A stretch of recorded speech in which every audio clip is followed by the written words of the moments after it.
gue bakalan ngasih tahu lo kalau lo itu high value atau enggak. Karena ini penting banget kalau lo mau kerja sama orang, pengen punya network dan lain-lain. Nah, makanya lo harus tahu ini. Ada 5 tanda kalau lo itu high value.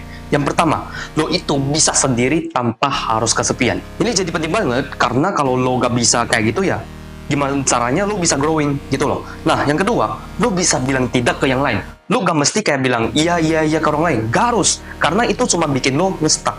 Yang ketiga, fokus ngerespon bukan reaksi. Nah, ini penting banget juga, karena kalau lo terlalu banyak reaksi ya, orang lain juga jadi kayak, ih, ini orang najis banget, ini orang sick banget. Yang keempat, lo fokus ke progress bukan ke hasil. Karena kalau lo terlalu fokus ke hasil ya jadi susah, lo jadi gak bisa achieve goals. Yang kelima, lo gak peduli sama opini orang lain. Nah, tapi gue disclaimer dulu nih, karena opini orang lain itu bisa aja membantu kalau opininya itu memang baik. Jadi ya jangan sampai kayak ada orang ngasih opini dan lo mikirnya ya, oh semua opini jelek. Enggak, lo harus mikir dulu opininya itu jelek atau enggak. Terus apa sih yang membedakan orang yang high value sama orang yang gak high value? Jadi gini, orang yang high value itu, ini orang high value, ini orang yang low value. High value, low value. Orang yang high value ini ya, dia suka belajar. Biasanya orang yang high value itu dia belajar terus-menerus. Buat apa?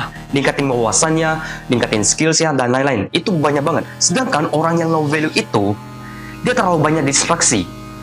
Udah terlalu banyak distraksi, males lagi. Ya gimana mau berkembang ya kalau kayak gitu. Jadi ya kayak penting banget ya, lo harus perhatiin hal itu. Yang kedua, orang high value itu fokusnya ngebantu orang lain dan gak iri. Jadi kayak ini bakalan bagus banget karena ketika dia membantu orang lain dan orang lain itu berhasil, orang itu juga bakalan ngebantu si orang yang high value ini.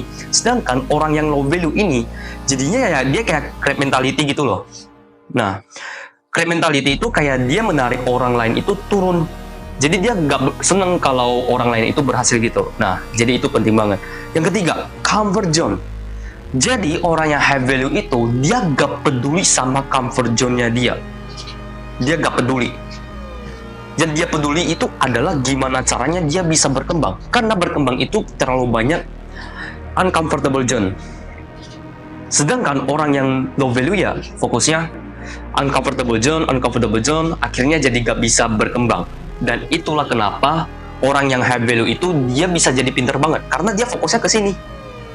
Berkembang terus. Sedangkan yang ini, enggak. Susah banget. Dan yang terakhir ya, ini juga jadi penting banget. Orang yang high value itu punya prinsipal. Sedangkan orang yang kayak low value itu gak punya prinsipal. Prinsipal gak punya.